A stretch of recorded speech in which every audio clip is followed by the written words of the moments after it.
Hi everyone, welcome back to our channel వంటింటి కథ. ఈరోజు మన రెసిపీ వచ్చేసి అటుకుల ఉప్మా.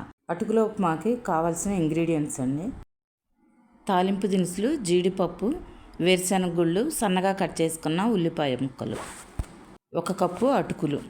అటుకుల్ని 2 సార్లు వాటర్లో వాష్ చేసుకుని స్టెయినర్లోకి వేసుకుని వాటర్ పోయే వరకు పక్కన పెట్టుకోవాలి.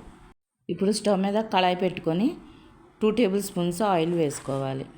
తాలింపు దినుసులు, ఎండుమిరపకాయలు, వేరుశెనగ గుళ్ళు, జీడిపప్పు పలుకులు వేసుకోవాలి. ఇవి కొంచెం ఫ్రై అయిన తర్వాత కొంచెం కరివేపాకు, సన్నగా కట్ చేసుకున్న ఉల్లిపాయ ముక్కలు, పచ్చిమిరపకాయ ముక్కలు వేసుకోవాలి. 1 క్యారెట్ని చిన్న ముక్కలుగా కట్ చేసుకొని వేసుకోవాలి. కొంచెం పసుపు, రుచికి సరిపడా సాల్ట్ వేసుకొని తాలింపుని 2 నిమిషాలు ఫ్రై చేసుకోవాలి. 2 నిమిషాల తర్వాత అటుకులను వేసుకొని బాగా కలుపుకోవాలి.